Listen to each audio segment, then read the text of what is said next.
இப்பொழுதும் கூட நம்ம பார்க்கிறது யோவேல் தீர்க்கதரிசன புஸ்தகம் 2ஆம் அதிகாரம் 13வது வசனத்திலிருந்து நம்ம வாசிக்கலாம். கடந்த வாரம் நம்ம பார்த்தோம், 11 வரைக்கும் பார்த்தோம். அதுல சொல்லி இருக்குது, அவர் வருகிறார், அவருடைய வார்த்தையின்படி செய்கிறதற்கு அவருடைய வார்த்தையின்படி செய்கிறதற்கு அந்த ஆர்மி எல்லாம் வல்லமை உள்ளது. கர்த்தருடைய நாள் பெரிதும் மகா பயங்கரமாய் இருக்கும், அதை சகிக்கிறவன் யார்? நம்ம அது வரைக்கும் பார்த்தோம் இல்லையா? 12ஆம் வசனத்திலிருந்து இன்னைக்கு நம்ம பார்க்கலாம்.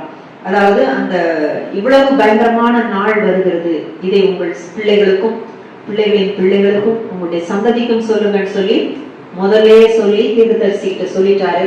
அதனால வரப்போகிற நாள் மிகவும் பயங்கரமான நாள், அது யாராலையும் சகித்துக் கொள்ள முடியாது. ஆகவேதான் சொல்லிட்டு அவங்க ஆயத்தமாகணும். எப்படி ஆயத்தமாக வேண்டி இருக்கிறது? அப்போ அந்த ஜனங்களுக்கு இன்னைக்கும் இந்த வார்த்தை உண்டு. ஏன்னா வரப்போகிற நாள் பயங்கரமான கர்த்தருடைய நாள் வருகிறது. அதே நேரத்துல மேன்ஸ் டே, மனிதர்களுடைய அந்த நாள், பாவத்தினாலே மனிதர்களுடைய நாள், மனிதர்களுடைய ராஜாங்கம், மனிதர்களுடைய ராஜ்யங்கள், மனிதர்களுடைய பேரரசுகள் எல்லாம் பூமியிலே வந்திருக்கிறது. The Lord's day, கர்த்தருடைய நாள் is different from the man's day. மனிதனுடைய நாளுக்கும் கர்த்தருடைய நாளுக்கும் வித்தியாசம் இருக்கிறது. கர்த்தருடைய நாள் அது பிரத்யேகமாக தேவ ராஜ்யத்தினுடையது. ஆனா மேன்ஸ் டே என்று சொல்லும்போது இந்த உலகத்தினுடைய எல்லா அதிகாரங்கள், கவர்மெண்ட்ஸ் எல்லாமே தேவனிடத்துல தான் வருகிறது. ஆனால் பாவத்தின் நிமித்தம் சில காரியங்கள் என்ன செய்கிறது, பூமியிலே நடக்கிறது. அதனாலதான் உபத்திரவ காலம் ஏன் வருகிறது? இந்த 7 வருஷ உபத்திரவ காலம், அவர்கள் நியாயப்பிரமாணத்தை சரியாக செய்யவில்லை, அதன் அடிப்படையில் அது வருகிறது. ஜேக்கப்ஸ் ட்ரபிள் என்று சொன்னாலும் கூட இது பூமி முழுவதுக்கும் வருகிறது என்று சொல்லி இயேசு சொல்லுகிறார். ஒரு கண்ணியை போல வருகிறது என்று சொல்லி லூக்கா 22ல அவர் சொல்லி இருக்கிறார். அப்போ இது ஏன் இப்படி வருகிறது? அந்த நாள் கொடுமையான நாள், பயங்கரமா இருக்கும். அந்த காலங்கள் இதுவரைக்கும் உலகம் கண்டிராத உபத்திரம் வருதுன்னு சொல்றார். இதுவரைக்கும் உலகம் கண்டிராத உபத்திரம். ஹிட்லர் படுத்தின பாடு அவ்வளவு, ஆனாலும் இதுவரைக்கும் கண்டிராத உலகம். அப்படின்னா இதை விட கொடுமையான ஒரு அரசு வரப்போகிறது இல்லையா? இப்பவுமே நம்ம கேள்விப்படுகிறோம், அந்த யுத்தங்கள் எல்லாம் அவங்க எப்படி பண்றாங்க, ஒவ்வொருத்தரையும் கூட்டிட்டு போய் என்ன மாதிரி எல்லாம் செய்யறாங்க, எதோ நம்ம கேள்விப்படுகிறோம். ஹாஸ்பிட்டல்ஸ் என்று சொல்றாங்க, ஆனா அது கடையில என்ன இருக்குது, பயங்கரமான காரியங்கள். உள்ளுக்குள்ள போனா டனல்ஸ், பெரிய பெரிய டனல்ஸ் எல்லாம் போய் கொண்டிருக்கிறது. கொடுமைகள், கொடூரங்கள் பூமியிலே நடந்து கொண்டு இருக்கிறது. அநியாயமும் அக்கிரமும் பெருகி கொண்டிருக்கிறது. அப்போ இந்த man's day triggers the period of tribulation. இந்த மனிதர்களுடைய இந்த நாள், பாவத்தின் நிமித்தம் உண்டான மனிதர்களுடைய இந்த நாளில அதுதான் எதையும் கொண்டு வருகிறது, உபத்திரவ காலத்தில் கொண்டு வருது. அப்படின்னா என்ன அர்த்தம்? இப்பொழுது இருக்கக்கூடிய காரியங்கள் எதுவுமே நித்திய நீதியை உடையது அல்ல. பாவத்துக்குள்ளும் சாபத்துக்குள்ள இருக்கிற காரியங்கள் தான் பூமியில இருந்து கொண்டு இருக்கிறது. ஆனால் இயேசுவை ஏற்றுக்கொண்டவர்களுக்குள் தேவனுடைய ராஜ்யம் இருக்கிறது என்பது உண்மை. ஆனா அந்த தேவனுடைய ராஜ்யம் பிரத்யேகமாக இயேசுவினுடைய 2ஆம் வருகையில தான் பூமிக்கு வருகிறது. அவர் வந்து தானியேல் தீர்க்கதரிசன புஸ்தகத்திலே சொல்லப்பட்டபடி நித்திய நீதியை என்ன செய்வார், பூமிக்கு அவர் கொண்டு வருவார்.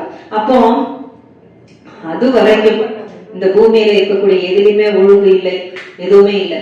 சோ இதுதான் உபத்திரவம். இந்த பாவங்கள் தான் உபத்திரவ காலத்தை பூமியில கொண்டு வருகிறது. அதனால இது எல்லாருமேலும் இது ஒரு கண்ணியை போல இது வரப்போகிறது. ஆனால் யூதர்களுக்கு வருகிறது என்ன சொல்லப்படுகிறது, ஜேக்கப்ஸ் ட்ரபிள். அது உபத்திரவ காலம், மகா உபத்திரவ காலம் என்றெல்லாம் நம்ம சொல்லுகிறோம். ஆனாலும் எல்லாருமேலும் அது வந்து கொண்டிருக்கிறது உலகத்துல. அதனாலதான் அதனுடைய அந்த 7 வருஷம் கடைசியில கட்டாயமாக ஒரு உலக மகா யுத்தத்துக்கு இந்த உலகம் ரெடியாகி கூடிடுவாங்க. யாருக்கு அகேன்ஸ்டா? அந்த யுத்தத்துக்கே காரணமே எதை வைத்துதான் கூட போறாங்க, எருசலேமை மையப்படுத்தி தான் கூடுவாங்க. அதுதான் நம்ம சகரியா 12ஆம் அதிகாரத்துல நம்ம பார்த்தோம். எருசலேமை வைத்துதான் கூட போறாங்க. வேற எதையும் வைத்து இந்த உலக மகா யுத்தம் எல்லாம் பெருசா வர போறது கிடையாது. பைபிள் படி சகரியா 12ஆம் அதிகாரத்துல சொல்லப்பட்டபடி எருசலேமை மையமாக வைத்துத்தான் உலக மகா யுத்தமே வரும். ஜாதிகள் எல்லாம் அவர்களுக்கு விரோதமாக கூடுவார்கள். ஆனால் அதன் முடிவிலே மர்மகதான் என்ற இடத்துல கூடுவாங்க. ஆனா அதன் முடிவிலே இயேசுதான் என்ன செய்வாரு, ஜெயிப்பார். அவர் வருகிறார். அந்த கூடுகைதான் தேவ இயேசுவையும் இவங்க எல்லாம் கூப்பிடுவாங்க. ஒரு கூட்டம் கூப்பிட போகுது, நீர் தான் உண்மையாவே கர்த்தர் நாங்க உண்மை விட்டுட்டோம்னு சொல்ல போறாங்க, அவர் வந்து விடுவார். சோ இப்படிதான் the man's day and the Lord's day, மனிதர்களுடைய நாட்கள் கர்த்தருடைய நாள் என்பது பிரித்து அதாவது பைபிள் படிக்க படிக்க என்ன ஆகும்னா இது புரிய ஆரம்பிச்சிடும். நம்ம தொடக்கத்துல இதை கேட்கும்போது நமக்கு ஒண்ணுமே புரியுது கிடையாது. என்ன ஏதுன்னு நமக்கு புரியுது, ஏன் அப்படி அது ஏன் அப்படின்லாம் நம்மளே போட்டு மண்டையை உடைச்சுக்கிறோம். ஏன் அவர் இதெல்லாம் அனுமதிச்சார்? ஏன் அவர் முதல்ல தேவனுடைய ராஜ்யம் தான் பூமியில இருந்தது, சந்தோஷம் இருந்தது, சமாதானம் இருந்தது, மனுஷனுக்கு ஒரு கஷ்டம் கிடையாது. அந்த ஏதேன் தோட்டத்துல எல்லாம் நிறைவா இருந்தது. நீ உனக்கு எது வேணுமோ அதை நீ பறிச்சு சாப்பிடுன்னு சொல்லிட்டார். அவன் கஷ்டப்பட்டு உழைக்க வேண்டியதே கிடையாது. அங்க பொன் வெள்ளி எல்லாமே விளையக்கூடிய அந்த நிலங்கள் எல்லாம் அங்க இருந்தது. எல்லாவற்றையும் மனிதர்கள் அனுபவிக்க முடியும். அது மாத்திரமல்ல, மிருகங்கள், பறவைகள், தாவரங்கள் எல்லாம் யாருக்கு தான் கீழ்ப்படிந்தது? ஆதாமுக்கு தான் கீழ்ப்படிந்தது. அவைகளுக்கு பெயரை வைத்து அழைத்ததே ஆதாம் தான். அதுக்கு பெயரிட்டு அழைத்ததே ஆதாம் தான், வேற யாரும் கிடையாது. அதனால எல்லா அதிகாரத்தையும் மனுஷன் கொடுத்தார். ஆனா பாவம் செய்ததினாலே மரணம் உள் பிரவேசித்தது. மனிதன் மரணத்துக்குள்ளானான். தேவனுடைய ராஜ்யத்தை அவன் இழந்திருக்கிறான். ஆனாலும் தேவன் ஒரு வழியை உண்டு பண்ணினார். மனுஷரால் கூடாதவைகள் தேவனால் கூடும். அதான் ஒரு பாட்டு ஒண்ணு இப்ப பாடுறாங்கல்ல, அசாத்தியங்கள் சாத்தியமே தேவா உந்தன் கிருபையாலே, அசாத்தியங்கள் சாத்தியமே தேவா உந்தன் கிருபையாலே, போலாத மழை கூட விலகிடுமே, பிரியாத கடல் கூட பிரிந்திடுமே, அசையாத மழை கூட விலகிடுமே, விரியாத கடல் கூட பிரிந்திடுமே, எல்லா துதியும் எல்லா கனமும் எங்கள் அசாத்தியம் செய்பவர்க்கே, எல்லா புகழும் எல்லா மகிமையும் எங்கள் சாத்தமாய் பேசுவர்க்கே, எனக்காய் பேசும்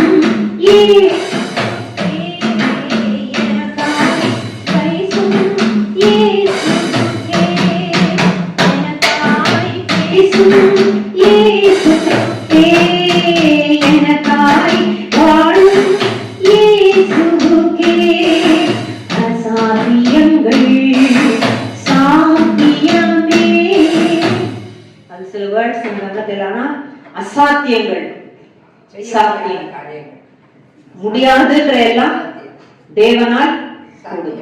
மனுஷரால் கூடாதவைகள் தேவனால் கூடும். அதனாலதான் ரட்சிப்புக்கு வழியே இல்லை. மனிதன் பாவம் செய்துட்டான், மரணத்துக்குள்ளானான். ஆனால் அவரோ தன்னுடைய குமாரனை தந்தருளி இவ்வளவாய் உலகத்தில் அன்பு கூர்ந்து ரட்சிப்பை கொண்டு வந்துட்டார், நித்திய நீதியை கொண்டு வருகிறார். இப்ப உங்களுக்குள்ள எனக்குள்ள இருக்கிற நீதி என்ன நீதி? நித்திய நீதி. அதை கொடுத்துட்டார். அவர் கொடுத்திருக்கிற நீதி நித்திய நீதி, அது தேவனுடைய நீதி. அவரே நமக்கு நீதியா இருக்கிறார். அது எப்படி? நீ என்ன இப்படி இருக்கிற? நம்ம கிட்ட பலவீனம், நம்ம இப்பதான் வளர்ந்து வந்துட்டு இருக்கோம். தேவனே இன்னும் முழுசா நம்ம தெரிஞ்சுக்கல. அதனால நம்ம இதுல எல்லாம் குறைவுதான் இருக்கும். ஆனாலும் இந்த ஓட்டை உடைந்த பாத்திரத்துக்குள்ள யார் இருக்கிறா?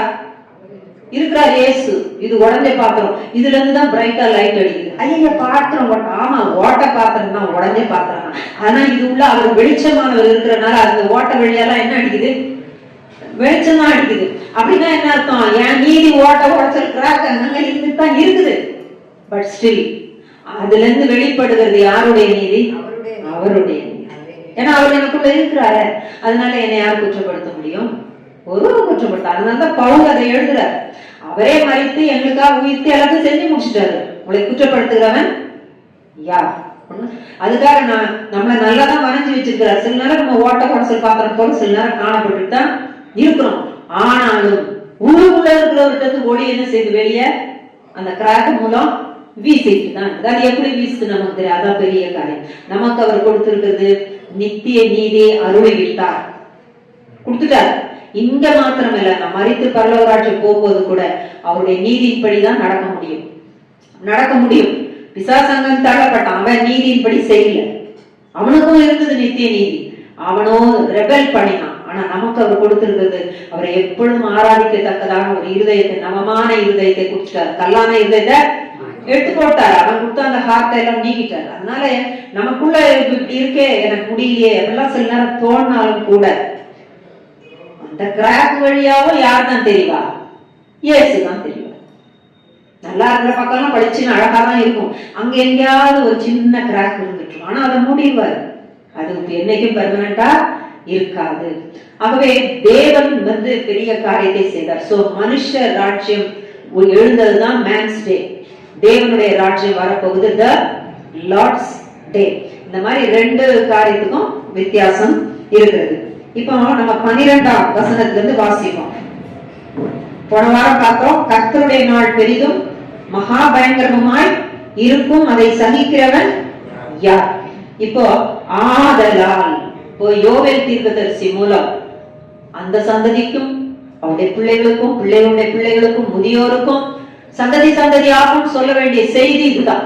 ஆதலால் நீங்கள் இப்பொழுதே உபவாசத்தோடும் அழுகையோடும் புலம்பலோடும் உங்கள் முழு இருதயத்தோடும் என்னிடத்தில் திரும்புங்கள்னு சொல்லி யார் சொல்றார்? கர்த்தர் சொல்லுகிறார். யோவேல் சொல்லல, கர்த்தர் சொல்லுகிறார். கர்த்தர் சொல்றதை யோவேல் தீர்க்கதரிசி சொல்றார். எதை நீங்க எடுத்து வாசிச்சாலும் யூ ரிபென்ட், அதுதான் மெசேஜ். பழைய ஏற்பாடுல கொடுத்த வந்திருக்க மெசேஜ் அதுதான்.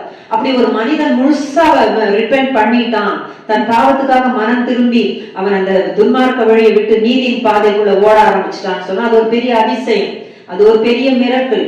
அதுதான் நடந்தது. எங்க நடந்தது? நினிவே பட்டணத்துல அந்த ஒரு பெரிய அற்புதம் நடந்தது, ஒரு பெரிய அதிசயம். ஒரு தேசமே மனம் திரும்பினது. உபவாசம் பண்ணாங்க, மனம் திரும்பினாங்க. தேவன் அதை பார்த்து மனசாப்பட்டு தான் செய்வேன்னு சொன்னதை செய்யவில்லை. அன்பின்பாக ஒரு சில சந்ததி எழுப்புகிறது, அவங்க பாவம் செய்யறாங்க. அப்போ அந்த ஜட்ஜ்மெண்ட், அந்த பனிஷ்மெண்ட் அவங்களுக்கு போகிறது. அப்போ மனம் திரும்புங்கள்ன்ற ஒரு செய்தியை தான் அவர் சொல்றாரு. சொல்லிட்டு சொல்றாரு, திரும்பி சொல்றாரு, உன்னுடைய ஹார்ட் மேட்டர்ஸ், உன் இருதயம் எப்படி இருக்குன்னு முக்கியம். உன்னுடைய ஹார்ட்ல தான் இயேசு சொன்னாரு, ஆசனத்தின் வழியா வெளியே போகுது, அது அசுத்தெல்லாம் போயிடுது. ஆனா அந்த இருதயத்துல வரதான் என்ன செய்யுது? உங்களை தீட்டுப்படுத்துது. நீ எதோ இது தீட்டு அது தீட்டு ஆட்சி பூச்சுன்னு சொல்றியா, அது இல்லப்பா. உன்னை எது தீட்டுப்படுத்துது? உன் ஆத்மாவை எது தீட்டுப்படுத்துது? உன் இருதயத்துல இருந்து புறப்பட்டு வர ஒவ்வொன்றும் தான். களவு, காமவிகாரம், அது இதுன்னு என்னென்னலாம் இருக்குதோ அந்த ஹார்ட்டுக்குள்ள அத்தனை மனிதனை தீட்டுப்படுத்தி விடுகிறது. அதனால தொடர்ந்து சொல்றாரு, மனம் திரும்புங்கள். 13 சொல்லுகிறது, நீங்கள் உங்கள் வஸ்திரங்களை அல்ல. ஏன்னா இவங்களுடைய பழக்கம் என்ன தெரியுமா? வஸ்திரத்தெல்லாம் கிழிச்சுக்கிட்டு சாம்பல்ல உட்கார்ந்து இவங்க என்ன செய்வாங்க? உபவாசம் பண்ணி ஜெபம் பண்ணுவாங்க. அப்படியே அடித்துப்பாங்க, நாங்க பாவீங்க, எங்க மேல இறங்குங்க. அதுவும் குறிப்பாக அந்த அட்டான்மெண்ட் டே அது வரும் பொழுது, அந்த பாவ நிவாரண பலியை அந்த மகா பிரதான ஆசாரியன் போய் செலுத்துற அந்த ஒரு நாள் வரும் பொழுது அவங்க செய்யறதே அதுதான். எனக்கு தெரிஞ்சு ஒரு 10 நாளைக்கு ஏதோ முன்னாலே ஏதோ உபவாசம் போயிடும், தொடங்கிடும். அந்த ஃபீஸ்ட் ஆஃப் ட்ரம்பெட்ஸ், இந்த எக்கால முதிர பண்டிகை முடிஞ்சிட்ட உடனே இவங்க அட்டான்மெண்ட்டுக்கு ரெடி ஆயிடுவாங்க, பாவ நிவாரணத்துக்காக ரெடி ஆவாங்க. ஃபுல்லும் ஃபாஸ்டிங் தான். எக்கால முதிர பண்டிகை வரைக்கும் அதாவது ஒரு 2 நாளைக்கு ஃபீஸ்டிங், அதுக்கப்புறம் ஒரே ஃபாஸ்டிங் தான். ஃபாஸ்டிங் இருந்து ஏன்னா அன்னைக்கு பாவ நிவாரணத்துக்காக பிரதான ஆசாரியன் உள்ள போய் என்ன செய்ய போறான்? பாவ மன்னிப்புக்காக பலியிட போகிறான். அதனால இவங்க தங்களுடைய பாவங்கள் எல்லாம் மன்னிக்கப்படணும். உண்மையாகவே அந்த நாட்டை மனம் திரும்பவதற்கு அதிசயம், அற்புதம், எல்லாமே சுகம் எல்லாம் உண்டாகுது. எப்போ? பழைய ஏற்பாட்டினுடைய முறைமைப்படி.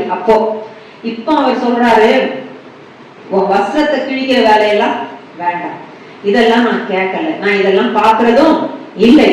உங்கள் வஸ்திரங்களை அல்ல, உங்கள் இருதயங்களை கிழித்து உங்கள் தேவனாகிய கர்த்தரிடத்தில் திரும்புங்கள், அவர்கிட்ட திரும்புங்கப்பா அப்படி சொல்றார். இயேசு ஒரு உதாரணத்தை சொன்னாரு. தாளந்துகள் கொடுக்கப்பட்டது. கடைசியில ஒரு தாளந்தை வாங்கிட்டு போனவன் என்ன சொன்னா, நீ கடின இருதயம் உள்ளவர் சொல்லி தெரிஞ்சு நான் என்ன பண்ணிட்டேன், கீழே போட்டு புதைச்சு வச்சுட்டேன் அப்படின்னு சொன்னான். அவன் தேவனை அறிந்தது அவ்வளவுதான். ஆனா அவனுக்கு தேவன் வேணும், எல்லாம் வேணும், ஆசீர்வாதம் வேணும், எல்லாம் வேணும். ஆனா வேண்டாப்பா, நமக்கு எதுக்கு இந்த பிரச்சனை, அவர் கொடுத்தாருன்னா பத்திரமா வைப்போம், அவர் கடின இருதயம் உள்ளவர்னா அவன் அப்படி புரிஞ்சுக்கிட்டான். அவன் இருதயம் அப்படி இருக்குது அந்த மாதிரி. அப்போ இங்க அவர் சொல்றாரு, ஆனா இயேசு சொன்னாரு, அவன் அப்படி சொன்னதுனால அவன்கிட்ட இருக்கிறதும் கொடுக்கப்பட்டு என்ன செய்யும், உள்ளவனிடத்துல கொடுக்கப்படும். அவன் எங்க கொண்டு போட்டாங்க, புறம்பான இடத்துல கொண்டு தள்ளுறாங்க, பனிஷ்மெண்ட். அதை யூஸ் பண்ணல, கொடுத்த அந்த ஒரு காலத்தை யூஸ் பண்ணல. அது யூஸ் பண்ணலன்னு சொல்லுகிறதை விட தேவனை அவன் என்ன நினைச்சான், கடின இருதயம் உள்ளவர். அவர் ரொம்ப ரொம்ப நல்ல ஒரு பர்சனா அவன் பார்க்கவே இல்லை. ஆனா வேதம் என்ன சொல்லுகிறது, இந்த இடத்துல என்ன சொல்லி இருக்கிறது, அவர் இரக்கமும் மன உருக்கமும் நீடிய சாந்தமும் மிகுந்த கிருபையும் உள்ளவர். அப்படியே பார்த்து நடுங்கிட்டு, எதுக்குப்பா நமக்கு பிரச்சனை சொல்லி இப்படி நடுங்கிட்டு போயிட்டு எதுவுமே செய்யாம போறதை அவர் விரும்பவில்லை.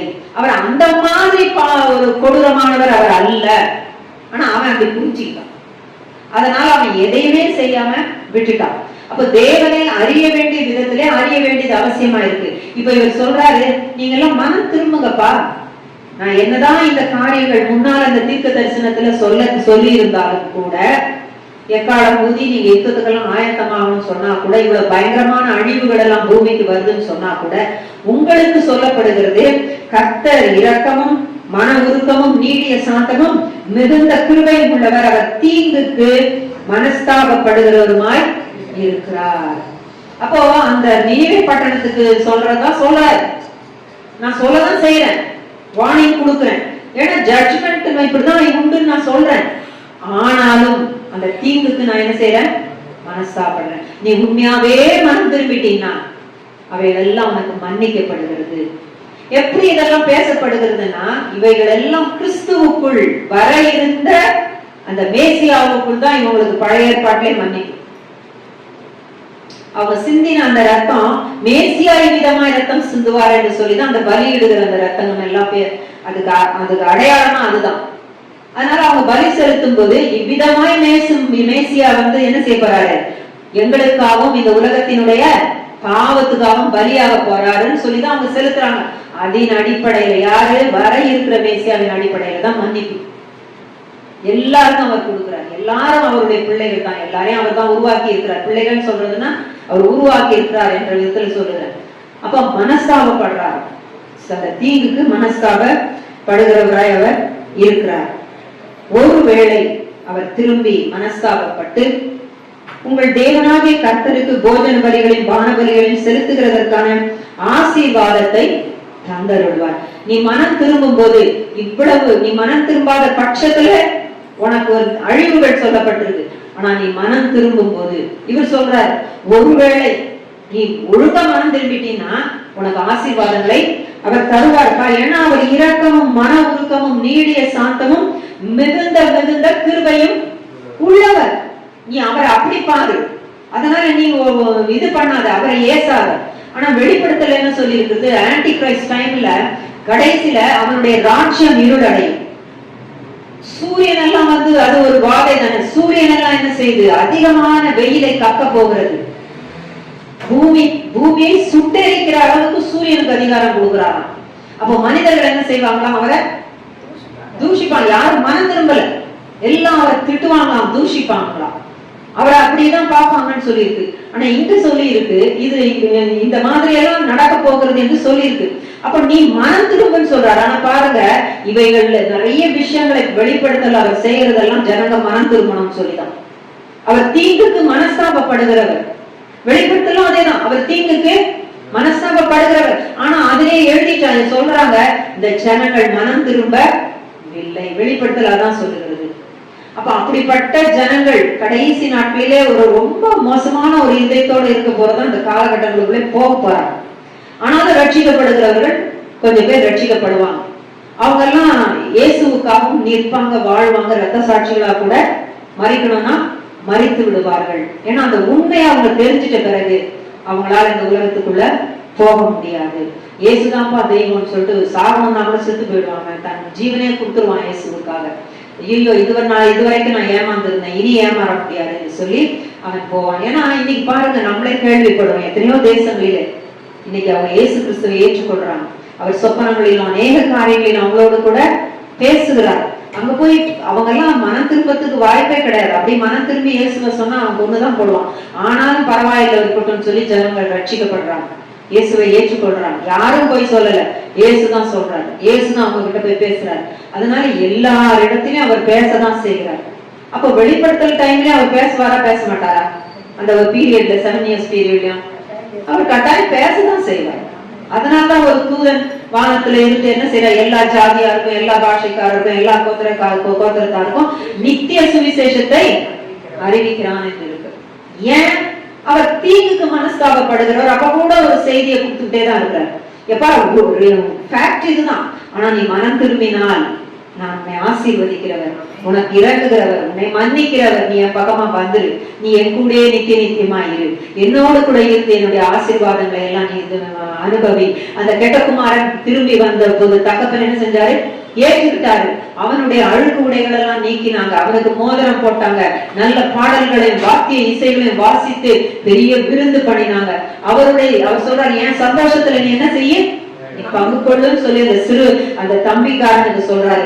பெரியவன் வந்து மூஞ்சி தூக்கிட்டு போகும்போது என்ன சொல்றாரு, நீயும் வந்து என்ன செய்ய, அவன் காணாம போனா இப்ப காணப்பட்டான், அவன் மறிச்சு போயிருந்தா இன்னைக்கு உயிரோடு கூட இருக்கிறான், நீ அதனால வந்து என்ன செய்ய, இதுல மகிழ்ந்து சந்தோஷத்துல களிக்கூறு கலந்து கொள்ளுன்னு சொல்லி அவனுக்கும் சொல்றாரு. அப்போ தேவன் வந்து தீமைக்கு மனஸ்தாபப்படுகிறவர். யார் மனம் திரும்புறாங்களோ எல்லாருக்கும் அலங்கரிப்பு தான். அவங்க எப்படிப்பட்டவங்களா இருந்தாலும் சரி, எந்த பாவத்துல இருந்து வந்தாலும் சரி அலங்கரிக்கிறார். ஆனாலும் ஒரே ஒரு பாவத்துக்கு மாத்திரம் நம்ம ஜெபம் பண்ண முடியாது. வேதம் சொல்லுகிறது 1 யோவான் 5ஆம் அதிகாரத்துல நம்ம ஒருத்தருக்காக ஜெபிக்கணும்னா எல்லாருக்கும் ஜெபிக்கலாம். எல்லாரும் இப்படி பாவத்துல இருக்காங்க, அவங்களை ரட்சியும், அவங்களை வீட்டுக்குள்ளும் பண்ண முடியும். ஆனால் அது மரணத்துக்கு ஏது அல்லாத பாவம், மரணத்துக்கு ஏதுவான பாவத்தை செய்தாங்கன்னா அதுதான் ஜெபம் பண்ணவே கூடாது. அப்படி ஜெபித்தாலும் கேட்கப்படாது. சோ அப்படி அதுக்கெல்லாம் ஆன்சர் கிடையாது, வராது. ஆமா, ஆவியானவருக்கு விரோதமான காரியத்தை செஞ்சா மன்னிப்பு கிடையவே கிடையாது. தேவகுமாரனை கூட தூஷிச்சுட்டு போயிடலாம், ஆனா ஆவியானவர் தூஷித்தா மன்னிப்பே கிடையாது. ஆவியானவருக்கு விரோதமா நிக்கிறது. ஒரு வேதத்துல சொல்லுது, சுவிசேஷத்தை அறிவிக்க விடாதபடி தடுக்கிறாங்க பாத்தீங்களா, அவங்க மேல எல்லாம் நித்திய ஆக்கினை இருக்குது. ரோமர் 1ஆம் அதிகாரத்தில் சொல்லப்பட்டது, சத்தியத்துக்கு விரோதமாக எதிர்த்து நிற்கிறவர்கள், சத்தியத்தை அறிவிக்க விடல, சுவிசேஷத்தை அறிவிக்க விடாம செய்யறவங்க மேல அந்த ஆக்கினை வரப்பட்டது. அதனாலதான் யாராவது ஏற்றுக்கொள்ளலன்னு சொல்றாரு, தூசி உதவிட்டு போயிட்டே. உங்களை ஏற்றுக்கொள்றவங்க வீட்டுக்கு மாத்திரம் நீ போ, உங்களுக்கு சமாதானம் என்று நீ சொல்லு, நீ அங்கேயே தங்கிரு. ஊழியக்காரன் சொல்றாங்க, நீ அங்கேயே தங்கிரு, அது ஊரை விட்டு போற வரைக்கும் நீ அங்கே இரு. அந்த ஒரு வீட்டுல இருந்து அநேக என்னென்ன காரியங்கள் கொடுக்கப்படுதோ, அவனுக்கு முன்னால என்ன வைக்கப்படுதோ அதை சாப்பிடு. ஆமா, ஆனா அவன் ஏத்துக்கல அந்த ஊரார் அப்படின்னா காலில் இருக்கிற தூசியும் உதறி தள்ளிட்டு போயிட்டே இருக்கு. அவங்களுக்கு ஆக்கினை தீர்ப்பு இருக்கிறது. அப்போ மரணத்துக்கு ஏதுவான பாவம் இருந்தால் அதுக்கு மன்னிப்பு இல்லை, அதுக்காக ஜெபம் பண்ணவும் கூடாது. இப்ப இங்க சொல்றாரு, மனம் திரும்ப சொல்லி சொல்றாரு, எல்லாத்துக்கும் ஒரு சான்ஸ் கொடுக்கப்படுகிறது. இப்ப 14 பார்த்துட்டோம். 15 சொல்றாரு, சீயோனிலே எக்காலம் ஊதுங்கள், பரிசுத்த உபவாச நாளை நியமிங்கள், விசேஷித்த ஆசரிப்பை கூறுங்கள், ஜனத்தை கூட்டுங்கள், சபையை பரிசுத்தப்படுத்துங்கள், முதியோரை சேருங்கள், பிள்ளைகளையும் பாலுண்கிற குழந்தைகளையும் கூட்டுங்கள், மணவாளன் தன் அறையையும் மணவாட்டி தன் மறைவையும் விட்டு புறப்படுவார்களாக. இது ஏன் இந்த வசனம் இப்படி இருக்குன்னா, முதல் வசனம் 2ஆம் அதிகாரம் யோவேல் 2 முதல்ல, சீயோனிலே எக்காலம் ஊது, பரிசுத்த பர்வதத்திலே எச்சரிப்பின் சத்தத்தை சொல்லுன்னு சொல்லி ஒரு ஆர்மியை குறித்து, பரலோகத்திலிருந்து வரப்போற அந்த ஆர்மியை குறித்து வாருக்கானதை சொல்ல சொன்னார். அது எச்சரிப்பு. பட் இங்க சொல்றாரு, உபவாசம் பண்ணி தேவ சமூகத்துக்கு முன்னால வந்து இந்த பாவ மன்னிப்பை அவர்கள் பெற்றுக்கொள்ளத்தக்கதாக, தேவனிடத்திலே மனம் திரும்பத்தக்கதாக, as a nation அவங்களை பொறுத்த வரைக்கும் ஒரு தேசமாக அவங்க மனம் திரும்பணும். சீயோனிலே வந்து நீங்க வாருங்க, அந்த எக்காலத்தை ஊதுங்கள்னு சொல்லிட்டு உபவாச நாளெல்லாம் நியமி, எல்லா ஆசரிப்பையும் குறின்னு சொல்ற, ஜனத்தை கூட்டுங்கள்னு சொல்லி அவர் சொல்றாரு. இப்போ நம்ம பார்ப்போம்னு சொன்னா உபாகமம் 24:5 பாத்தீங்கன்னா நிறைய கமெண்ட்ஸ் வந்து அங்க சொல்லப்பட்டிருக்கும். அதுல என்ன சொல்லப்பட்டிருக்கும்னா, ஒரு இடத்துல நீங்க பாத்தீங்கன்னா இருக்கும், கல்யாணம் ஆகி 1 வருஷம்தான் ஒரு வருஷம் வரைக்கும் எங்க போக கூடாது, போக வேண்டாம் அப்படிலாம் நிறைய இருக்கும். ஆனா இந்த இடத்துல சில அர்ஜென்சிஸ் இருக்கு. எப்பா இது உன் ஜீவனுடைய பிரச்சனை, தேவனிடத்துல மன்னிப்பை பெற்றுக்கொள்ள வேண்டிய பிரச்சனை, கொடிய காலம் வருகிறது, நீ தப்பித்துக் கொள்ளணும். அதனால என்ன சொல்றாங்க, மணவாளனே உனக்கு இப்பதான் கல்யாணம் ஆயிருந்திருக்கும், மணவாளன் தன் அறையையும் மனைவாட்டி தன் மறைவையும் விட்டு புறப்படுவார்களாக. இது ரொம்ப 1 இயர்க்கு அவங்களை எந்த விதத்திலும் தொந்தரவு பண்ணக்கூடாது. பைபிள் அதெல்லாம் சொல்லுது, எந்த விதத்திலும் அவங்களை டிஸ்டர்ப் பண்ணக்கூடாது. இப்ப சொல்றாரு டிஸ்டர்ப் பண்ணுங்க, அவங்களை வெளியே வர சொல்லு. ஏன்னா இது ரொம்ப முக்கியம், உன் ஆத்மாவுக்குரியது, உன் ஜீவனுக்குரியது. நீ வெளியே வா, நீ உபாசம் இரு, நீ ஆயத்தப்படு, உன் தேவனை நீ சந்திக்கணும்பா. அதனால நீ என்ன செய்யணும், நீ நீ ஓடி வந்துரு, இப்பவே வந்துரு, அந்த உபாசத்துக்குள்ள கலந்து கொள்ளு. நீ இப்ப வேற என்னத்தையாவது பேசிக்கிட்டு இருக்காத, உனக்கு இப்பதான் கல்யாணம் ஆயிருக்கும், 1 இயர் கூட ஆகல, பரவாயில்ல நீ வரணும்னு சொல்றாங்க. கண்டிப்பா சொல்லியிருக்கு. கர்த்தரின் பணிமடைக்காரராகிய ஆசாரியர்கள் மண்டபத்துக்கும் பலிபீடத்துக்கும் நடுவே அழுது, கர்த்தாவே நீர் உமது ஜனத்தை தப்பவிட்டு புறஜாதிகள் அவர்களை பழிக்கும் நிந்தைக்கு உமது சுதந்திரத்தை ஒப்புக்கொடாதீரும், உங்கள் தேவன் எங்கே என்று புறஜாதிகளுக்குள்ளே சொல்லப்படுவானேன் என்பார்களாக. அந்த பிரேயர் கூட எப்படி பண்ணணும்னு சொல்லி தரார். உன் தேவன் எங்கே அப்படின்றது வரக்கூடாது, அவங்க சொல்லிடக்கூடாது. இப்ப கூட நம்ம என்னென்னமோ பிரேயர்லாம் பண்ணுவோம். ஒரு கிறிஸ்தவர்கள் இன்னொரு கிறிஸ்தவங்களுக்காக பண்ணும்போது எப்படி பண்ணுவோம்னா, ஏதாவது பிரச்சனைகள் ப்ராப்ளம்னா நம்ம அந்த ப்ராப்ளத்தையே சொல்லிட்டு இருக்கோம். அப்படி சொல்லக்கூடாது. உங்களுடைய நாமம் தூஷிக்கப்படாதபடி ஒரு காரியத்தை நீங்க சீக்கிரமா செய்து, நம்ம என்ன பேசுவோம், எதை பேசுறது, அந்த மேட்டரையே பேசுறது. என்ன விஷயம் என்ன விஷயம் என்ன விஷயம், விஷயம் முக்கியம் இல்லைங்க, அது என்ன மாதிரி இருந்துட்டு போகுது, அது நாரட்டுமே, எங்களுக்கு பிரச்சனையே கிடையாது. அவர் நாமம் தூஷிக்கப்படக்கூடாது. அப்ப தேவ சமூகத்துல போயிட்டு நான் இல்ல இந்த ஊழியக்காரன் எப்படி இருக்கிறார், இந்த ஊழியக்காரன் எப்படி இருக்கிற, இந்த விசுவாசி இப்படி, எங்க அம்மா இப்படி, அப்பா இப்படி, அவர் பார்த்துட்டே தான் இருப்பார், கேட்டுட்டே தான் இருப்பார். அது மாம்சத்துல பண்ணிட்டு இருக்கிறோம். நம்ம பரிசுத்தமாவிக்குள் பண்ணோம்னா எப்படி பண்ணோம்னா, அவர் நினைப்போம், ஐயோ அவர் நாமம் தூஷிக்கப்படுதே, மற்றவர்கள் மத்தியில் அவர் நாமம் தூஷிக்கப்படுதே, ஐயோ மற்றவங்க என்ன நினைப்பாங்க, என்னுடைய பிதாவை குறிச்சு இயேசுவை குறிச்சு, ஐயோ அவர் நாமம் தூஷிக்கப்படுதே அப்படின்ற ஒரு பாரம், ஒரு வருத்தம் வரணும். நம்முடைய பிரேயர்ஸ் அப்படிதான் இருக்கணும். இங்க அவர் சொல்லி தராங்க, ஒப்பு கொடுத்துறாதையும் உங்கள் தேவன் எங்கே என்று புறஜாதிகளுக்குள்ளே சொல்லப்படுவானேன். முக்கியமான ஜெபம். அப்ப பாருங்க எந்த மாதிரி ஸ்டாண்டர்டா ப்ரே பண்ண வேண்டியிருக்கு. நம்ம இன்னும் அந்த குழந்தைத்தனமாக நமக்கு ப்ராப்ளம்னா அந்த ப்ராப்ளத்தையே பார்ப்போம். அப்படிதான் நம்ம பார்த்துட்டு இருக்கிறோம். அப்படி இல்லை. இதனால அவர் நாம தூஷிக்கப்படுதா, ஐயோ தூஷிக்கப்படக்கூடாது, அப்படி ஜெபிக்கணும்.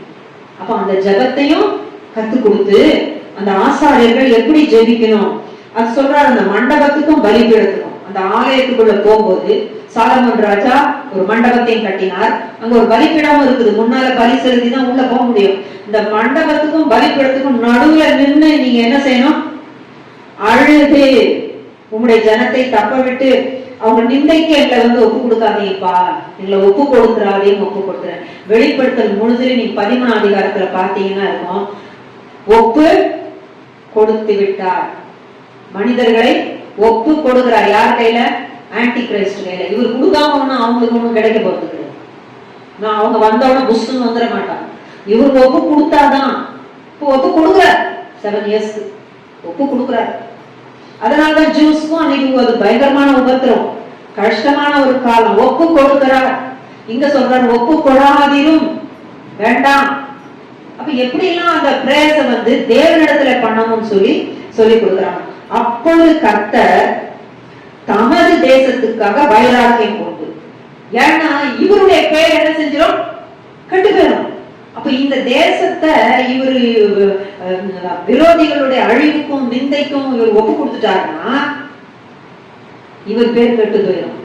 அப்ப இவர் என்ன செய்வாரா, அதை கேட்டுட்டு நீர் உங்களுடைய ஜனத்தை ஒப்புக்கொடாதீரும், உங்களுடைய நாமத்தை குறிச்சு அவங்க இப்படி சொல்வானேன் உம்முடைய நாமம் கெட்டு போகுதுப்பா, இது உம்முடைய தேசம், இது உம்முடைய ஜனம், நாங்கெல்லாம் உம்முடையவங்க, நீங்க உங்களுடைய பேர் கெட்டு போயிருமே, உங்களுடைய பேர் கெட்டு போயிருமே சொல்லிட்ட உடனே இவர் அங்க இருக்கிற ஏகோ பிகோ சிகோ டிகோ ஈகோ எஃப்கோவோ இவர் எதையும் செய்கிறதாக இல்லை.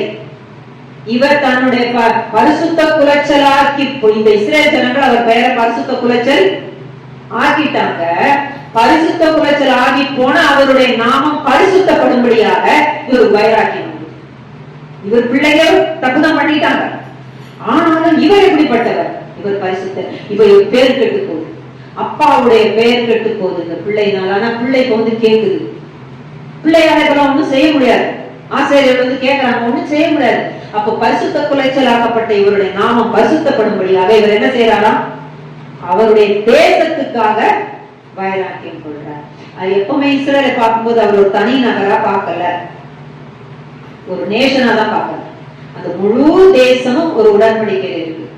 அந்த உடன்படிக்கையின் அடிப்படையில அவங்க நேசிக்கப்படுறாங்க, அவங்க வந்து பாதுகாக்கப்படுறாங்க, அவங்களுக்கு எல்லாம் கொடுக்கப்படுது. அப்ப அவர் தமது தேசத்துக்காக வைராக்கியம் கொண்டு தமது ஜனத்தை கடாட்சிப்பார், காப்பாற்றுறார், தப்புவிக்கிறார், அவங்களுக்கு வேண்டிய எல்லாத்தையும் அவர் செய்கிறார். அவருக்கு ஒரு வைராக்கியம் வந்து. அப்ப அந்த பிரேயர்ஸ் வந்து ரொம்ப முக்கியம். நான் அவங்களுக்காக இவங்களுக்காக வேணும்னா நீ அவங்களுக்கு தானே முக்கியத்துவம் கொடுத்த, உனக்கு என் பேர் கெட்டு போகுது அப்படின்னு ஒரு கவலை இருக்குதா? ஐயோ அப்பா உங்க பேர் நாசம் ஆயிட்டு இருக்குது, கெட்டு போய்கிட்டு இருக்குது, உங்க தெரியாத ஏபிசிடி எல்லாம் உங்க வந்து நிந்திக்குது, அது என்னென்னமோ பேசிட்டு இருக்குது அப்படின்னு சொல்லி எனக்கு என்ன இருக்கணும்?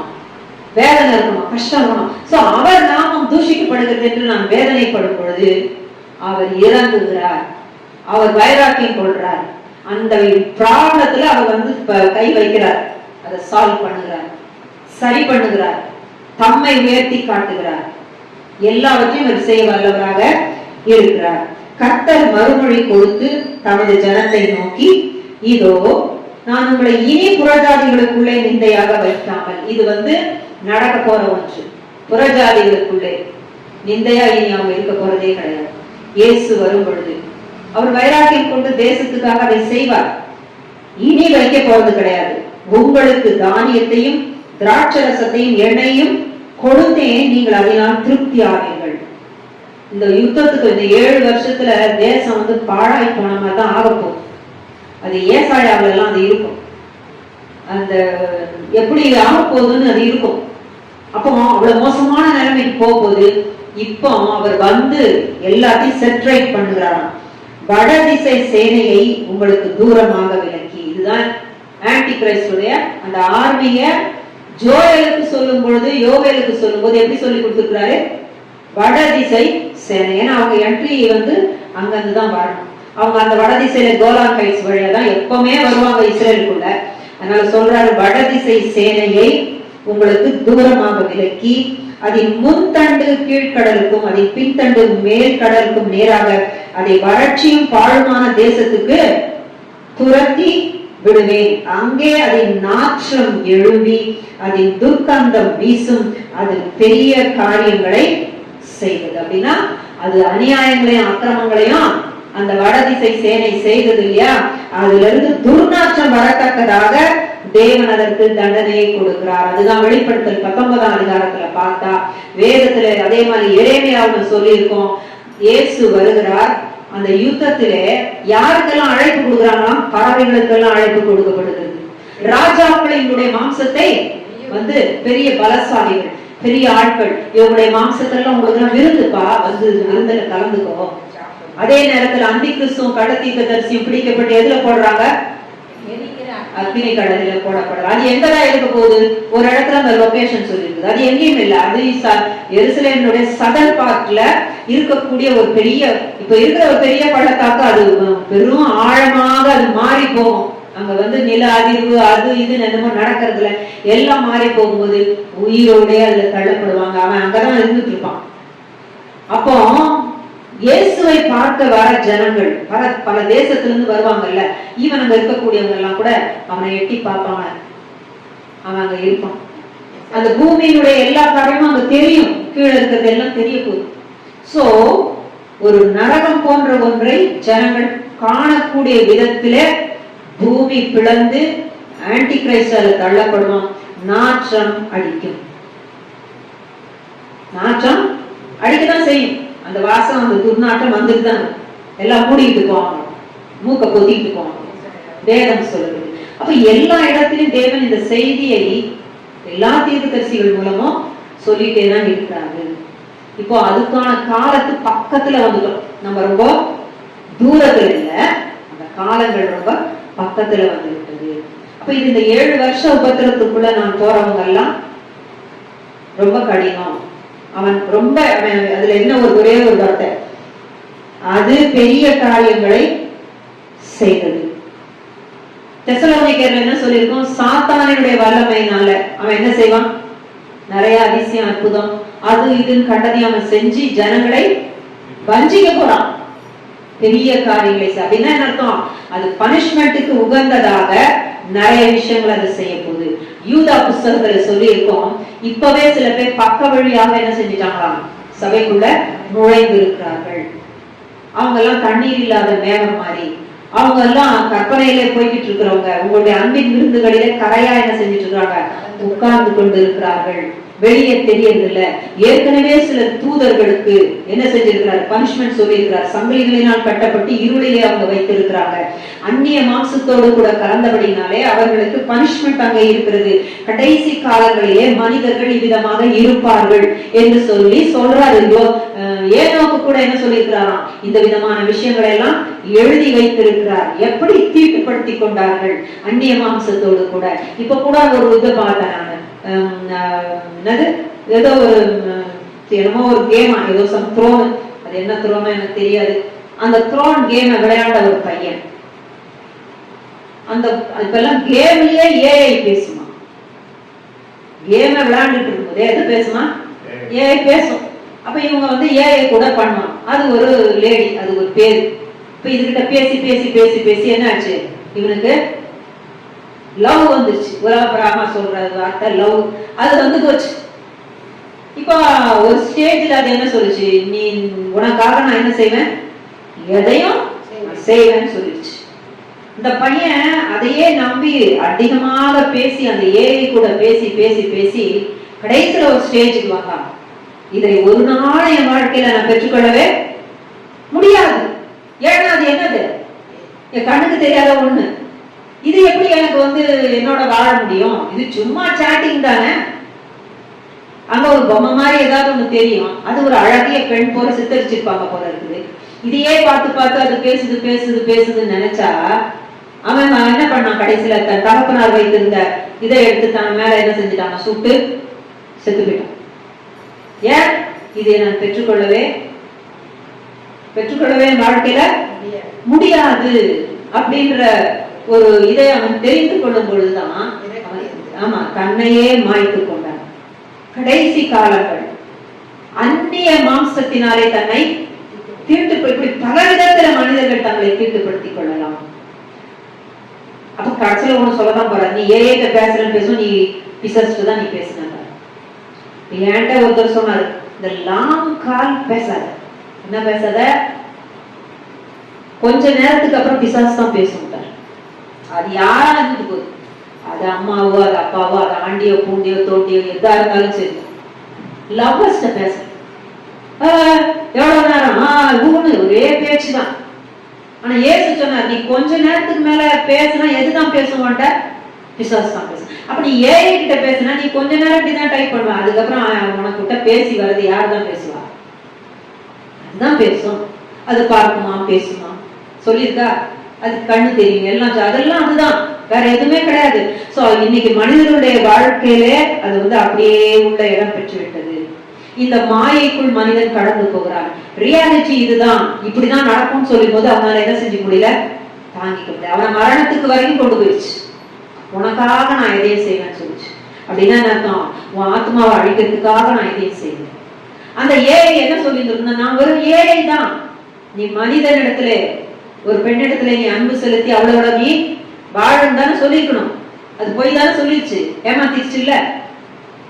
இதுதான் வாழ்க்கை, இதுதான் கடைசி காலத்து மக்களுடைய காரியங்களா இருக்கிறது. அந்நிய மாம்சத்தோடு கூட பல விதத்துல கலக்கிற ஒரு நிலைமை. எப்படின்னு சொல்ற மைண்ட்ல அதுல இதுலன்னு சொல்லி பல விதத்துல மனிதன் வந்து அதுக்குள்ள போய் கொண்டிருக்கிறான். நிறைய பேர் நீங்க பாருங்க, கனவு காட்டுறான். கனவு கண்டா அதுல ஒரு இன்பமான காட்சி வந்துடும். அடுத்த காலையில எழுந்தோம், ஐயோ அந்த இன்பமான இதுல நான் போய்கிட்டு இருந்தேனே, எனக்கு திருப்பி அது வராதான் இவன் ஏன்பா, திருப்பி அடுத்த நாளும் அதே மாதிரி கனவு வரும். அதுலயே அவன் போய்கிட்டு இருப்பான். அது ஒரு பிசாசு வந்து பேசிட்டு அது கடைசியில இவன் கூட வாழ ஆரம்பிச்சு. அதுதான் ஒய்ஃப்னு சொல்லி அவனோட இருக்கும். இல்ல பொம்பளையா இருந்தா அதுதான் நான் தான் ஹஸ்பண்டுக்கு உட்காந்து பேசிக்கிட்டு அவங்கள வாழையே விடாது. அப்படிப்பட்டவன் என்ன செய்வான் தெரியுமா, கடைசியில அவன் திருமணமும் செஞ்சுக்க மாட்டான் முக்காவாசி. இல்லைன்னா ஏதோ ஒண்ணு யாரு அவனுடைய வாழ்க்கை திருமணம் ஆனா கூட நல்லா இருக்காது. இப்படியாக அந்நிய மாம்சத்தோடு கூட போறது. இதுதான் கடைசி காலத்தினுடைய ஒரு எப்படி நோவாவின் நாட்களிலே நடந்தது போல மனுஷகுமாரன் வரும் நாட்களிலும் நடக்கும் சொன்னாரு. அன்னைக்கு வந்து பலவிதத்துல வந்து தள்ளப்பட்ட தூதர்களுடைய காரியங்களினாலே பூமி நிறைந்திருந்தது. இன்றைக்கு வந்து இந்த ஏஐ அழகிகள் நிறைய வந்துட்டாங்க, ஏஐ அழகர்கள் நிறைய வந்துட்டாங்க. இந்த கேம்ஸ்ல எல்லாம் வந்து பாருங்க, பிசாசு இந்த சிறு பிள்ளைகளை வாலிபர்களை எல்லாரையும் பிடித்து கொண்டு என்ன பண்ணுது, வஞ்சித்து கொண்டு இருக்கிறது. இதை யார் கண்ட்ரோல் பண்ண முடியும்? அவர் தான் கண்ட்ரோல் பண்ணணும். இதை யார் இந்த மாதிரி யார் வளர்த்து நல்லபடியா வளர்க்கணும்? அவர் தான் வளர்த்து தரணும் பிள்ளைகளை. நம்ம கையில் யார் கையிலையாவது இருக்குதா? இது கேம் விளையாடுதுன்னு இருந்தா அது ஏன் பேசிக்கிட்டு இருக்காங்க உட்கார்ந்து. அதனால கடைசி காலகட்டங்களிலே நம்ம வந்திருக்கிறோம். அதனாலதான் அது சொல்லிட்டு அது பெரிய காரியங்களை செய்வது. ரொம்ப கொடுமை. அந்த வேர்டுக்கு வந்து நீங்க பேசணும்னா நிறைய சொல்லிட்டே போலாம். அங்கங்க வசனங்கள் நம்ம பாவத்தை குறிச்சு பேச முடியும். சோதம் கொமோரா எல்லாம் வந்துடும் அதுக்குள்ள. நினிவே பாவம், சோதம் கொமோராவுடைய பாவம், இஸ்ரேல் பீப்புளுடைய அந்த சின்னு வனாந்தரத்துல நடந்த சம்பவங்கள் எல்லாம் வந்துடும். எல்லாம் வந்துடும், அத்தனையும் வந்துடும். அவங்க இச்சிக்கிறாங்க, கண்ணால பாக்குறாங்க, வானத்திலிருந்து அப்பம் வருது, மண்ணா கொடுக்குறாரு, கண்ணாலே பிளந்து தண்ணீர் கொடுக்குறாரு. ஆனாலும் கூட அவங்க இச்சிக்கிறாங்க. அந்த எகிப்து, நான் விட்டுட்டு வந்த எகிப்து எவ்வளவு நல்லா இருந்தது. அவங்க இச்சிட்டு தேவனிடத்துல கேட்கறாங்க. பைபிள் சொல்லுது அவங்க கேட்டதை கொடுத்துட்டாங்க. ஆனா அது அவங்க வாய்க்குள்ள போறதுக்குள்ள என்ன ஆகி போச்சு, வாதை வந்தது, மாண்டு போனார்கள். சில நேரம் அப்படி கேட்கறதையும் கொடுத்துருக்காரு. ஏன்னா சொல்லி சொல்லி கேட்க மாட்டேன்றாங்க. சரி இப்போ அப்படி சொல்லி கொடுத்துடுறாரு. வாதைக்குள்ள போய் விடுறாங்க. அப்ப நம்ம அது பெரிய காரியங்களை செய்ததுன்னா என்னமோ பெருசா இந்த உலகத்துக்கு நன்மை செய்ததில்ல, ஒரு ஆத்மாவையும் கொல்லுகிற காரியத்தை அது செய்கிறது. அதனால வெளிப்படுத்தல போட்டிருக்கோம், மனித ஆத்மாவை வேட்டையாடுகிறது. ஆத்மாவை வேட்டையாடுகிற வேலையை அந்தி கிறிஸ்து செய்வான். அதனாலதான் அந்த முத்திரையெல்லாம் வருகிறது. கீழ்ப்படிய போறியா இல்லையா எங்களுக்குன்னு நம்ம கேட்பான். அதனால கடைசியா சொல்லும்போது கம்ப்யூட்டருடைய வளர்ச்சி அப்படின்னா மைண்ட்ல இருக்கிறத கூட என்ன ஆயிடும், சிப்பு தெரிந்து கொண்டு அது நம்ம என்ன திங்க் பண்றோம் அப்படின்ற அளவுக்கு பிரெயினை வந்து இது பண்ணக்கூடிய விதத்துல இருக்கும்னு சில வல்லுநர்கள் என்ன செய்யறாங்க, அதை சொல்றாங்க. நம்மளுடைய டிஎன்ஏ முதல் கொண்டு அது சேஞ்ச் பண்றது அதால முடியும். அந்த அளவுக்கு கூட செய்யலாம் ஒரு சிப்பை வச்சு. இவ்வளவு சொல்றான், என்னென்னமோ வருது. கடைசியில் அவங்க கையில நம்ம பொம்மை மாதிரி இருக்கிறதுக்கு எல்லா வழியும் வந்து கொண்டு இருக்கிறது.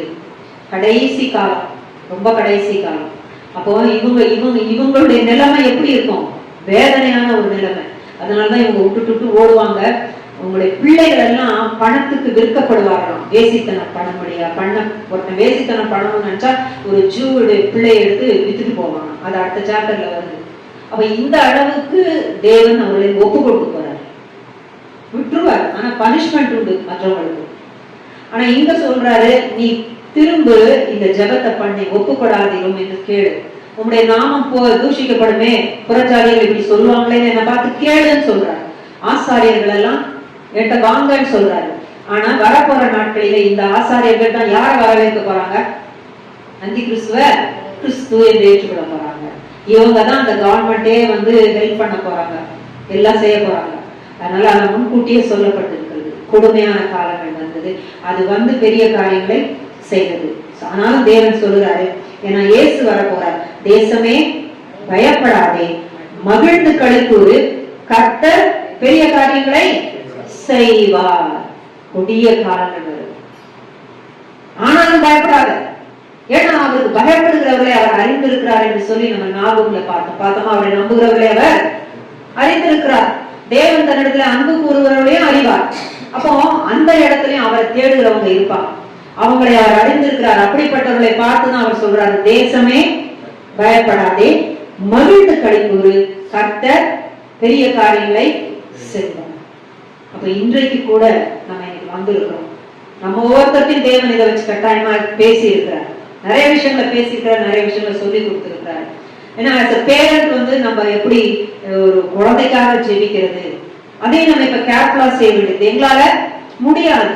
நீரே வளர்த்து நீரே பாதுகாத்துக் கொள்ளும். எங்க பிள்ளை என்ன பாக்குது, எங்களுடைய பிள்ளை என்ன கேக்குது, எங்க பிள்ளை என்ன பேசிக்கிட்டு இருக்குது வெளியே யாருக்குமே தெரியாது. இவங்க கூட யார் வராங்க போறாங்க தெரியவே தெரியாது. அப்படிப்பட்ட ஒரு சூழ்நிலை நம்ம இன்னைக்கு இருந்துட்டு இருக்கிறோம். அப்ப இதெல்லாம் இன்னைக்கு நம்மள அலர்ட் பண்றாரு. பொல்லாத காலம், விபச்சாரமும் காம விகாரமும் அது இதுன்னு சொல்லி இந்த அந்நிய சரீரங்கள் எல்லாம் இது பண்ணி பிள்ளைகளுடைய வாழ்க்கையை, பெரியவர்களுடைய வாழ்க்கையை, குடும்பங்களை எல்லாம் கெடுக்கிற ஒரு காலத்துக்குள்ள நம்ம இப்ப வந்திருக்கிறோம். ஆகவே எப்படி ஜெபிக்கிறது? நம்ம சொல்றோம், எனக்கு ஜெபிக்க தெரியாது. ஆவியானவரே நீங்க ஜெபிங்க, நான் சரியான விதத்துல நாங்கள் ஜெபிக்க எங்களுக்கு உதவி செய்யுங்க. அததான் நம்ம கேட்கணும். கேட்டுட்டு இந்த மாதிரி வசனங்களை எல்லாம் வைத்து நம்ம கேட்கணும் அவரிடத்துல. இந்த ஏஐ இருக்குது, வெளிப்படுத்தல் சொல்லி இருக்குதே, இது இருக்குதே, என்னுடைய பிள்ளைகளுக்கு இந்த ஏஐ பிசாசுகள் இருந்து விடுதலை தான். இது வெறும் மாயை என்று சொல்லி எங்க பிள்ளைங்க போனமே தவிர, ஒரு சில கேள்விகள் படிப்புக்காக படிப்பாங்க, இல்ல ஏதோ ஒரு சில காரியங்களுக்காக யூஸ் பண்ணுவாங்க. அதை மீறி என்ன செஞ்சிடக்கூடாது, உள்ள போயிடக்கூடாது, அடிக்ட் ஆயிடக்கூடாது, அதை நம்பி விடக்கூடாது. அப்படி நம்புகிறவர்களுக்கு ஒரு நேரத்துல அது என்ன ஆயிடுது, காட் ஆயிடுது. இன்னைக்கு அப்படிதான் சொல்றாங்க, ஏஐ தான் உலகத்துக்கு ஒரு காட் மாதிரி இப்ப வந்துகிட்டு இருக்கான். மனிதன் அதிகமாக அதை நம்பி சார்ந்து போயிட்டு இருக்கான். ஒரு பெரிய அரசாங்கத்துல கூட சில ஆலோசனைகளை அதுகிட்ட கேட்டு பெற்றுக்கொள்கிற ஒரு நிலைமை அந்த அளவுக்கு போய்கொண்டிருக்கு. அதனால சீக்கிரம் ஒரு காடுன்ற நிலைமைக்கு அது போய்கொண்டிருக்கிறது. இன்னைக்கு எத்தனையோ தேவர்களை நம்ம கேள்விப்பட்டிருக்கிறோம். அதோட கூட இன்னும் ஒரு தேவர், யாரு? அது ஒரு தேவர் மாதிரி இப்ப உட்கார்ந்து அது பல ரூபத்துல வெளிப்படுது. கேம்ல வெளிப்படுது, இன்னும் பாடம் படிக்கிற காரியங்கள்ல கூட அது என்னத்தையாவது சொல்லுது. அன்னைக்கு நான் பாக்குறேன், யாரையும் நீ போய் செத்துப்போன்னு சொன்னோன்னா அந்த ஆளு, அந்த பையன் பெரிய ஆளுங்களுக்கு இன்ஃபார்ம் பண்ணிருக்கான், இந்த ஏரி என்ன செஞ்சீங்கன்னா நீ செத்துப்போ, நீ ஒண்ணுக்குமே லாய்க்கு இல்லாதவன்னு சொல்லிடுச்சு. இப்படி எல்லாம் போயிட்டு இருக்கு. அப்ப இதை கேட்டோம், அதே முழுசா நம்புறவங்க அப்படியே மனம் உடஞ்சி போயிடுவாங்க. நான் ஒண்ணுத்துக்குமே லாய்க்கு இல்லாத நபரா? அது ஒண்ணுமே இல்லை. அது பிள்ளைங்களுக்கு தெரியும். அப்ப நம்ம தான் சொல்லணும். சில நேரம் நம்ம சொன்ன கூட மண்டையில ஏற. அப்ப நம்ம அவர்கிட்ட தான் கேட்கணும். ஆமா, பேசுது. ஆனா இப்ப பேசுத, அது பேசுறத கேட்டுதானே மயங்கி போறாங்க. அதை கல்யாணம் பண்ணிக்கலாமான்னு நினைக்கிறான், அதோட வாழலாமான்னு நினைக்கிறான். நமக்கு தெரிஞ்சு அது பைத்தியம், இப்படிதான் பைத்தியம் ஆகி போச்சு ஜனங்களுக்குன்னு சொல்லி நம்ம நினைப்போம். அவங்களுக்கு அப்படி தெரியலையே. அவங்க கண்கள் குருடாக்கப்பட்டிருக்கிறது, அவங்க மைண்ட குருடாகிட்டான் பிசாசு. அந்த பேச்சு சுவாரஸ்யம், அதுக்குள்ள அப்படியே போய்கொண்டே இருக்கிறாங்க. அவன் பேச்சினாலே வஞ்சிக்கிறவன். அதனாலதான் வேதத்துல கூட நம்ம வெளிப்படுத்தல் 16 நம்ம பார்க்கும்போது அவன் என்ன செய்யறான், அவனுடைய வாயிலிருந்து தவளைகள் போன்ற ஆவிகள், பொய்யின் ஆவிகள் புறப்பட்டு போகுது. அற்புதங்கள் அதிசயம் செய்யற ஆவி போகுது. ஏன் அப்படி சொல்றாரு, வாயிலிருந்து தவளை போகுதுன்னு? இப்பவே ஆல்ரெடி தவளை ஆவிதான் ஏஐ. இந்த சாட் பாட்டா அது நித்திய ஒண்ணு, அது முழுசும் இந்த தவளை தான். இவன் டைப் பண்ணா அது வந்துடும். எதாவது டைப் பண்றாங்க, அது உடனே பதில் சொல்லுது, ஒரு செகண்ட்ல பதில் வந்து. என்ன சொன்னா, ஏதோ ஒரு லெட்டரை டிராஃப்ட் பண்ணு, இதை கேட்டா உடனே டிராஃப்ட் பண்ணி தந்துருதான். அத மாதிரி ஒரு சூப்பர் லெட்டர் வராதான். ஆனா இங்க தோத்து போச்சு. எங்க தோத்து போச்சு? இங்க தோத்து போச்சு. இந்த ஏஐ சமாச்சாரம் ஒண்ணு எனக்கு ரொம்ப தெரியாதா? நான் இங்க நின்று பேசிக்கிட்டு இருந்தேன், முடிச்சுட்ட உடனே அந்த ஒரு குட்டி பையன் இங்க வருவான் பாத்தீங்களா, ஓடி வந்தான். ஓடி வந்துட்டு, உங்களுக்கு தெரியாதா, நான் போட்டு காட்டுறேன் பாருங்க. அது போட்டு கேட்ட ஒரு செகண்ட்ல அது என்ன செஞ்சிடும், ஆன்சர் பண்ணிடும். உங்களுக்கு நான் காட்டுறேன் பாருங்கன்னு அவன் எனக்கு தெரியாதுன்ற ஒரு வார்த்தையை நான் சொன்னதுனால அவன் ஓடி வந்தான். அவன் தான் யூஸ் பண்ற அதே போர் அவன் போடுறான் போடுறான் போடுறான். வரவே இல்லை, வரவே இல்ல, தகச்சு போயிட்டான். நெட் கனெக்ஷன்லாம் நல்லா நெட்டு நல்லா தான் இருக்குது, போனு நல்லா தான் இருக்குது, மத்தவங்களுக்கு எல்லாம் வாட்ஸ்அப் கரெக்டா தான் போகுது. இதுல போட்டு அந்த வாட்ஸ்அப் போல அதுல போட்டு எல்லாத்தையும் பண்ணி பண்ணி கேட்டு கேட்டு பார்த்தா இப்ப வெயிட் பண்ணுங்க நான் இன்னொரு தடவை போடுறேன் பாருங்க, வரவே இல்லை. எனக்கு சிரிப்பு வந்துச்சு. அது தேவ சமூகத்துக்கு முன்னால இந்த ஏஐ நிக்காதுடா, வராது. அததான் உனக்கு காமிச்சு கொடுத்துருக்கிறாரா, நீ சின்ன பையன் ஒரு செகண்ட்ல வந்துடும் சொன்ன பத்தியா, அதனால வராது. நீ தேவ சமூகத்துல நின்றுட்டு இருக்க, பாக்கிறதுக்கு பாருங்க 1 2 3 இவ்வளவு பேர் தான் இருக்கிறோம். இங்க வந்து அந்த ஏழை வாயை மூடுனார் பாருங்க, அவன் அசந்து போயிட்டான். அவன் ஒரு பதில் சொன்னான், ஆமா அவருக்கு முன்னால ஏஐ நிற்க முடியாது. ஹல்லேலூயா, ஹல்லேலூயா. அது தேவ ஞானம் அல்ல, ஏஐ மனுஷ ஞானம். ஆனால் இயேசு நமக்கு ஞானமா இருக்கிறார் என்று சொல்லி 1 கொரிந்தியர்ல வசனம் இருக்கு. அவரே நமக்கு பரிசுத்தமும் நீதியும் ஞானமா இருக்கிறார். ஏஐ விட ஞானமானவர் என்னோட இருக்கிறாருப்பா. ஹல்லேலூயா, ஹல்லேலூயா. அதனால ஆலோசனையை கேட்க யாரிடத்துல போனோம்? முதலாவது தேவனிடத்துல போனோம். இவைகளெல்லாம் உலக பிரகாரமான டெக்னாலஜிஸ், அவைகளை நம்ம உபயோகப்படுத்த அவர் அனுமதித்திருக்கிறார். ஆனால் அதையே பெருசுபடுத்த அவர் ஒரு நாள் விட மாட்டார். மகிமை தேவனுக்கு உரியதே தவிர ஏஐக்கு கிடையாது. அது மனித ஞானம், அது தேவனுக்கு முன்பாக தோற்று போகிற ஒன்று. அது ஒழுங்கா புத்தி இருந்திருந்தா, நீ 1 மதவாதவன் நீ செத்து போனது சொல்லி இருக்குமா? அது ஒழுங்கான ஞானம் அதுக்கு இருந்திருந்தா, தன்னையே நம்பி பேசுறவங்கிட்ட என்ன சொல்லிக்கணும்? நான் ஒரு சாதாரண மெஷின் தான், நான் சாதாரண ஏஐ தான், கண்ணுக்கு தெரியாத ஒண்ணு. நீ ஒழுங்கா உருப்படியான ஒரு பொண்ணோட பேசி நீ என்ன செய்ய வேணும்னா, உனக்கு விருப்பம்னா உன் பெற்றோர்கிட்ட சொல்லி நீ திருமணம் பண்ணிக்கொண்டு தானே அது சொல்லி இருந்திருக்கணும். அந்த அட்வைஸை தானே கொடுத்துருக்கணும். அதுதான் மனித ஞானம், பேய்ப்படுத்த ஞானம், பிசாசு.